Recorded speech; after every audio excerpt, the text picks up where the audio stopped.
Welcome to Safe Simple Sound Podcast. I am your host, PK.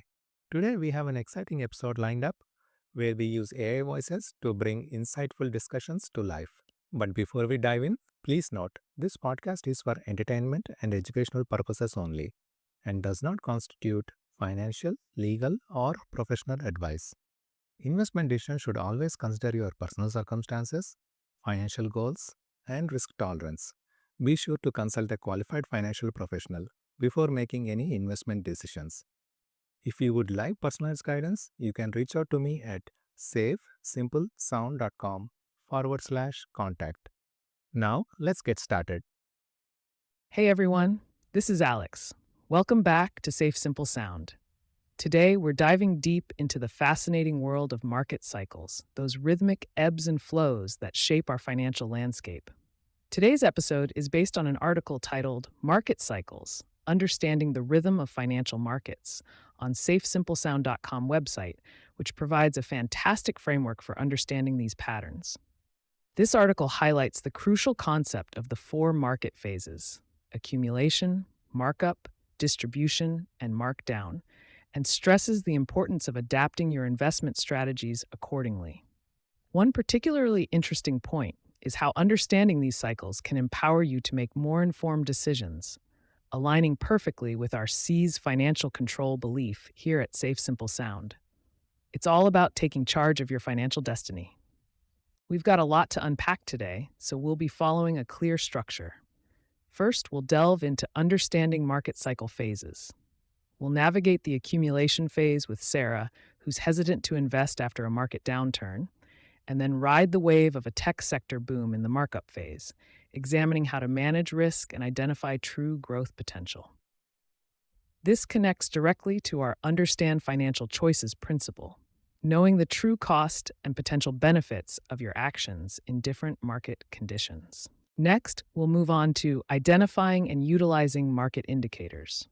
We'll decipher potentially recessionary signals from economic indicators like GDP growth and unemployment, and then analyze market indicators like volatility and investor sentiment.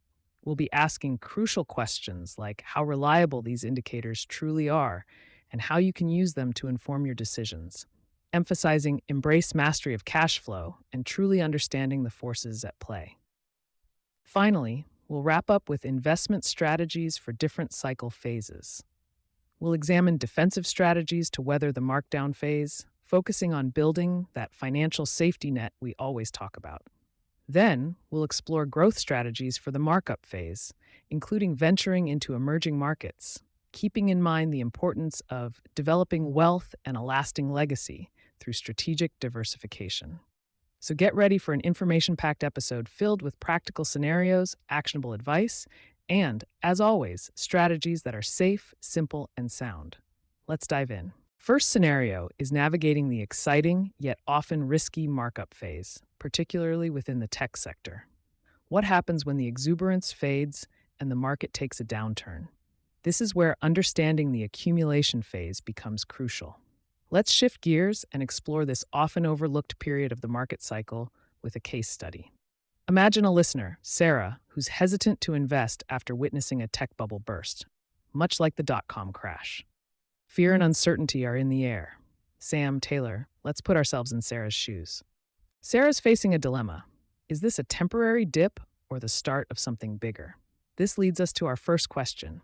How can Sarah determine if the market is truly in the accumulation phase and not just experiencing a temporary dip, Sam? Good question, Alex. It's tricky, but a few key indicators can help.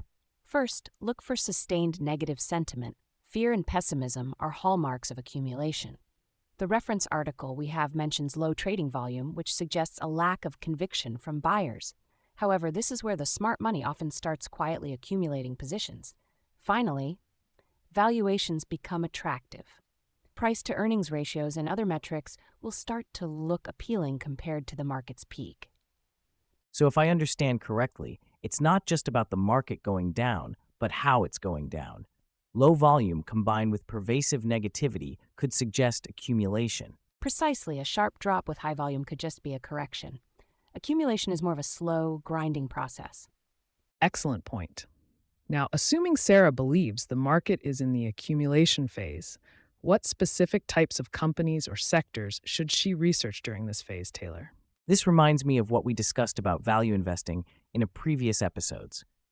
Would this be a good time to look for value stocks, companies that the market might be undervaluing due to the overall negative sentiment? Absolutely. The accumulation phase is prime time for value hunting.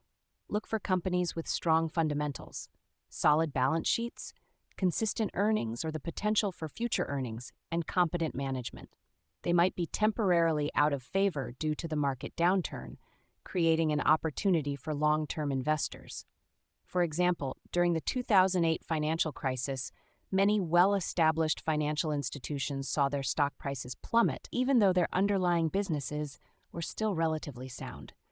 This created buying opportunities for those willing to look beyond the short-term panic. That's a great real-world example, Sam. It illustrates the importance of differentiating between a company's stock price and its intrinsic value. So, if Sarah identifies a few potentially undervalued companies, what's the best way to approach investing in them? Should she go all in, or is there a more strategic approach?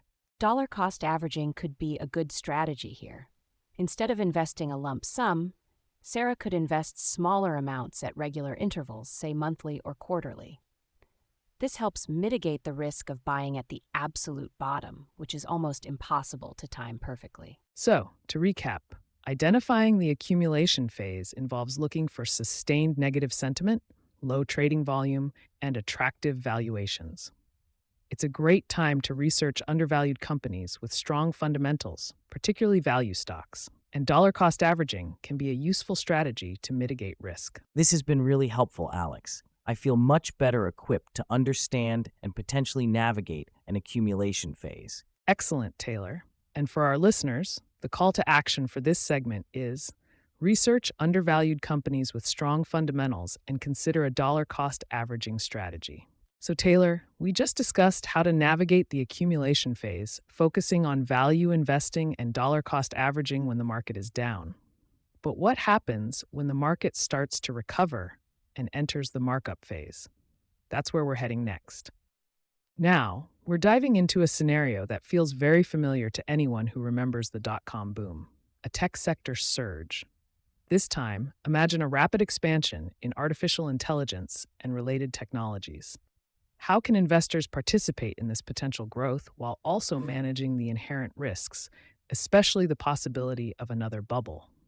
We'll explore growth investing strategies within this tech boom, the importance of sector rotation, and as always, diversification. Sam, let's start with a crucial question for investors eyeing this tech boom.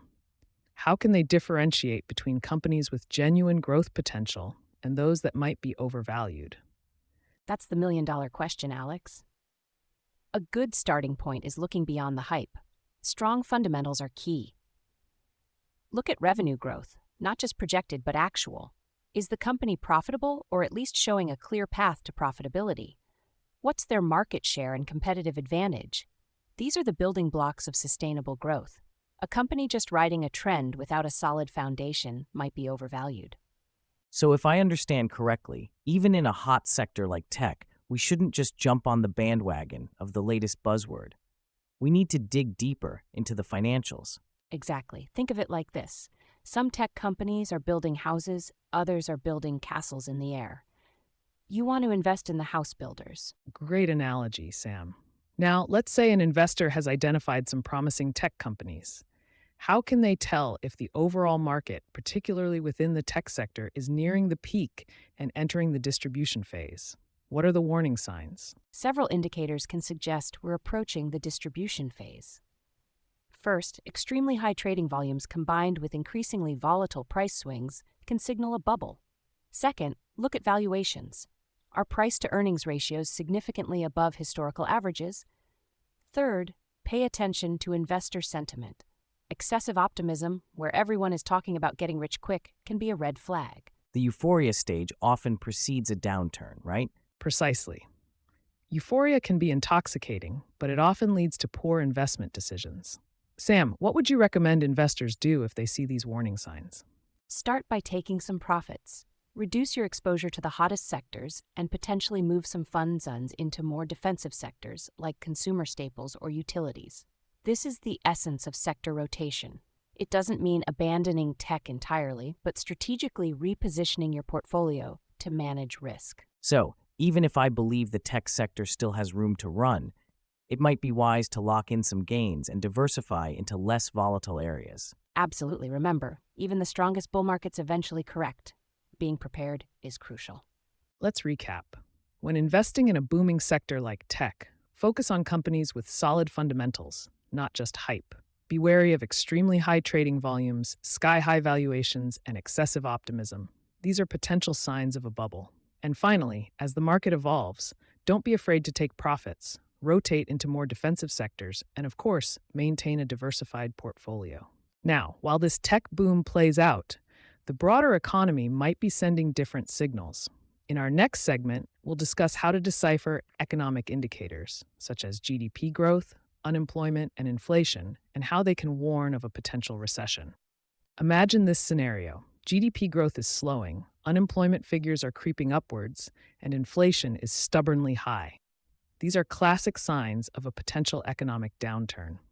With the help of our expert Sam, we're going to analyze these economic indicators and discuss how they might signal a recession, and importantly, how these signals can impact our investment strategies. Sam, let's start with a fundamental question.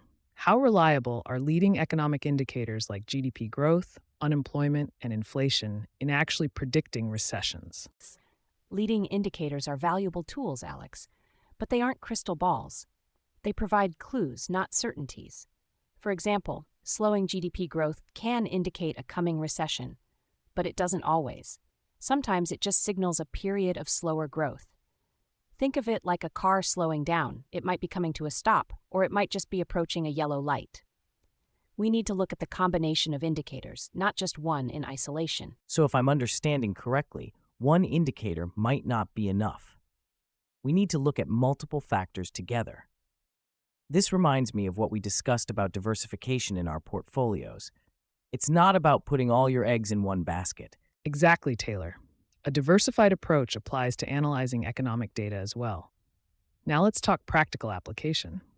Sam, how should an investor adjust their portfolio in anticipation of a potential recession, given this uncertainty you've highlighted? The key word is potential.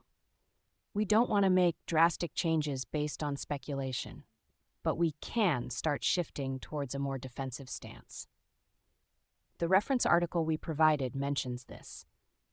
Think of it like preparing for a storm. You might not know if it's going to be a hurricane or just a drizzle, but you still bring in the patio furniture and secure loose objects. In investment terms, this might mean increasing your allocation to bonds, which are generally less volatile than stocks, or increasing your cash reserves. So, does that mean selling off all my stocks and moving everything into cash?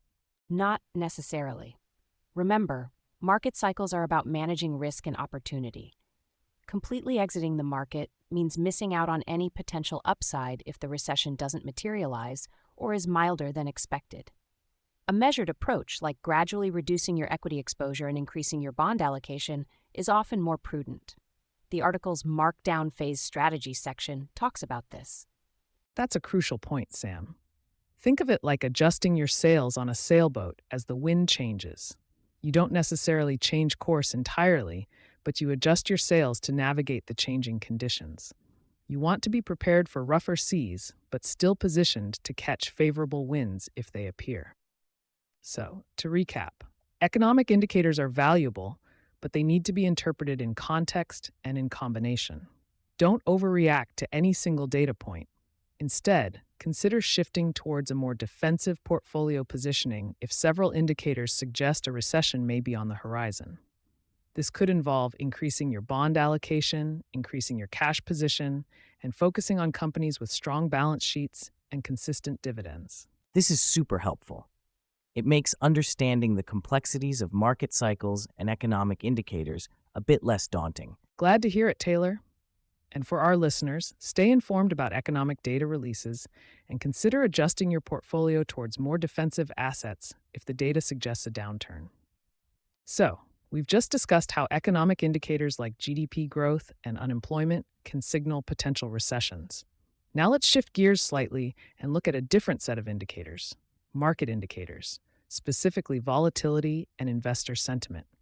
This segment is titled Analyzing Market Indicators, a look at volatility and sentiment. The scenario we're exploring involves rising market volatility combined with increasingly pessimistic investor sentiment. Imagine headlines screaming about market drops and your social media feed filled with worried investors. It's a scenario many of us have seen play out. So, Sam and Taylor, with this picture in mind, let's dive in. My first question, particularly for you, Sam, is how can investors use volatility as a signal for opportunity rather than a cause for panic?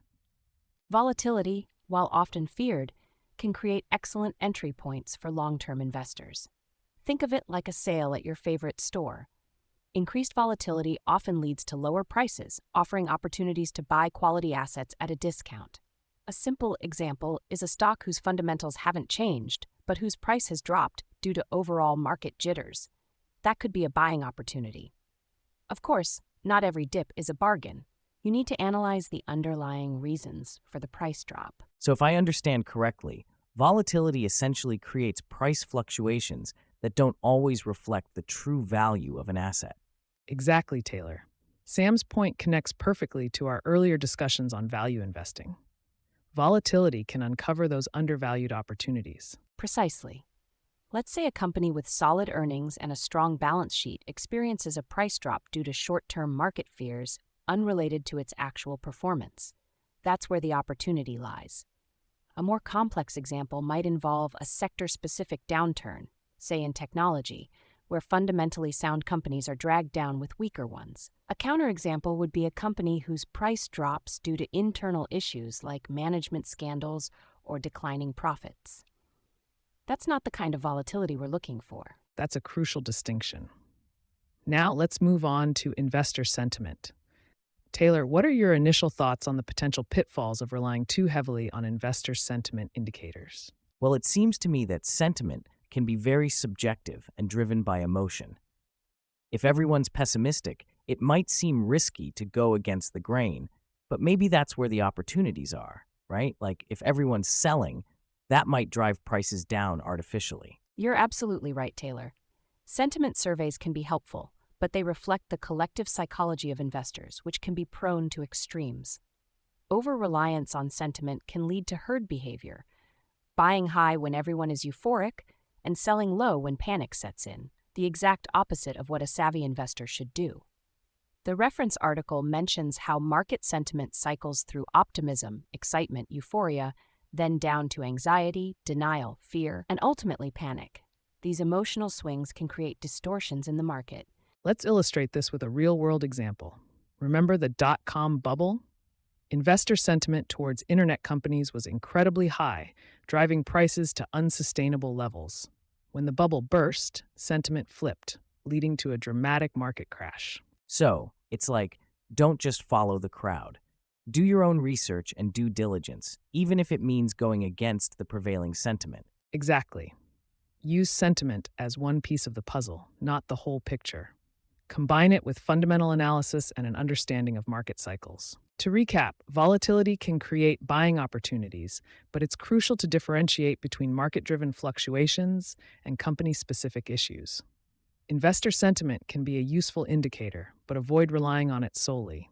Don't let fear or greed dictate your decisions. So, understanding both volatility and sentiment, along with other market indicators, gives us a better understanding of the bigger market cycle picture. Precisely. Your call to action, listeners. Develop a risk management plan and avoid making impulsive decisions based on short-term market fluctuations. Prepare for volatility and remember, sometimes the best opportunities arise when others are panicking. So we've talked about riding the wave of a market upturn, specifically in the tech sector. But markets, like the tides, inevitably turn. What happens when the excitement cools and we enter a downturn, a markdown phase? That's what we'll explore now. In this segment, we're navigating the choppy waters of a markdown phase, that period when the market is trending downwards. We'll be looking at defensive strategies to help protect your investments during these turbulent times. Sam, Taylor, are you ready to batten down the hatches? Definitely, Alex. This is the part of investing that always makes me a bit nervous. Remembering what we discussed about bubbles bursting in the last segment really highlights the importance of being prepared for the downside. Absolutely, a solid defensive strategy is crucial. Think of it as your financial life raft in a stormy sea. Exactly. And today, we'll be focusing on three key elements of a defensive strategy: dividend paying stocks, bond allocations, and cash reserves. Let's start with dividends. Taylor, our first question for you: how can dividend paying stocks provide a buffer during market downturns? Well, if I understand correctly, even if the stock price drops, you still receive those dividend payments, right? So it's like a little cushion, a bit of income, even when things are looking grim.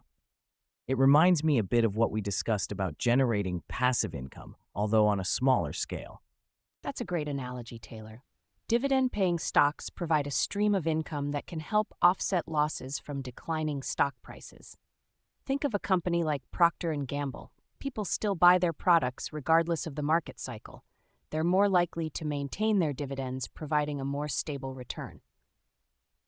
Right. The essential nature of their products offers some stability. So, Sam, can you expand on the types of companies that tend to maintain dividend payments during downturns? Certainly, companies in sectors like utilities, consumer staples, and healthcare often hold up relatively well during markdowns and are more likely to maintain their dividend payouts. These are generally considered defensive sectors because demand for their products or services remains relatively steady even during economic slowdowns. So if I'm looking to build a more defensive portfolio, I should prioritize these sectors. It's a good starting point. Diversification is still key, though. Even within defensive sectors, individual companies can perform differently. Thorough research is essential. Excellent point about diversification, Sam. Now, let's turn to our second core component of a defensive strategy: cash. Taylor, what is the role of cash in a portfolio during a markdown phase? Well, I'd imagine having cash on hand lets you buy stocks when they're cheaper. It's kind of like waiting for the best deals during a sale. Precisely. Cash acts as dry powder, allowing you to take advantage of buying opportunities that arise when prices drop. Think of it as ammunition for the accumulation phase that follows the markdown, as described in the article. Excellent point, Sam. That ties in nicely with our discussion on market cycles. Cash isn't just about playing defense, it positions you for future growth. Now, the article also mentioned increasing bond allocations. Sam, can you explain why bonds are considered a defensive asset? Bonds tend to have an inverse relationship with stocks. When stock prices fall, bond prices often rise, providing a stabilizing effect on your portfolio. This is a simplification, of course, but it holds true generally. So, to recap, during a markdown phase, dividend-paying stocks offer a cushion of income. Cash allows you to capitalize on lower prices, and bonds can provide stability. Taylor, any final thoughts? This has been really helpful in clarifying how to approach a downturn. It feels much less scary when you have a plan. Exactly. Knowledge is power, and having a sound defensive strategy can make all the difference. As a call to action for our listeners, review your portfolio's asset allocation and consider increasing your allocation to defensive assets like dividend-paying stocks and bonds, while also ensuring you have adequate cash reserves. So, we've just discussed how to weather the storm of a market downturn. But what about when the skies start to clear and things are looking up? How do we shift gears and capitalize on the opportunities that emerge as the market begins its recovery and moves into the markup phase? This brings us to another crucial scenario, focusing on growth strategies during this markup phase, specifically looking at investing in emerging markets. These markets often show significant growth potential during periods of economic expansion. However, navigating these markets requires understanding the unique risks involved. Today, we'll explore how to participate in this growth while managing those risks, including things like diversification, currency fluctuations, and the all-important due diligence. Sam, Taylor, are you ready to dive in? Absolutely, Alex. This is particularly interesting to me. I've always been intrigued by the potential of emerging markets, but a bit hesitant because of the perceived risks. A healthy dose of caution is wise, Taylor. The higher potential returns often come with higher risks, as we'll discuss. Great. Let's start with a fundamental question. Sam, what are the key factors to consider when investing in emerging markets? Several crucial factors come into play.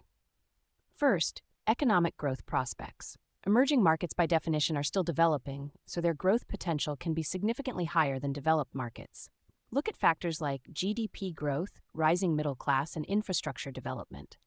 Second, political stability and governance. A stable political environment is essential for sustained economic growth. Third, regulatory frameworks. Transparent and well-enforced regulations protect investors. Finally, currency risk, which we'll delve into more later. So, if I understand correctly, it's not just about chasing high growth numbers, it's about assessing the underlying stability and sustainability of that growth. Precisely. Think of it like building a house. You need a solid foundation before you can add the fancy features. The foundation in this case is stable governance, sound regulations, and sustainable economic policies. That's a great analogy, Sam. Taylor, you mentioned currency risk. This can be a significant factor in emerging markets. Our second question focuses on this. How can investors mitigate the risks associated with currency fluctuations and political instability? Yes, this is what makes me hesitant. If a market's currency depreciates against my own, even if the investment grows, I could lose money when converting it back. This reminds me of what we discussed about hedging in a previous episode. Could that apply here? Yes, hedging is one strategy. You can use currency futures or options to offset potential losses from currency fluctuations. Diversification is another crucial tool. Don't put all your eggs in one basket, so to speak. Invest across different emerging markets and even different asset classes within those markets. This reduces the impact of any single country's political or economic instability. Excellent point, Sam. Let's build on this diversification idea. Imagine an investor primarily focused on Asian emerging markets. They could diversify by including some Latin American or African emerging markets in their portfolio. They could also diversify within a single market by investing in different sectors, perhaps technology in one, infrastructure in another. So even if, say, political instability arises in one country, the impact on my overall portfolio would be cushioned by investments in other, more stable markets. Exactly. And due diligence, thorough research, cannot be overstated. Understand the market, the specific companies you're investing in, and the political and economic landscape. Let's recap our key takeaways. When considering emerging markets, focus on sustainable economic growth, political and regulatory stability, and manage currency risk through hedging and diversification. Thorough research is essential. Our call to action for this segment is straightforward.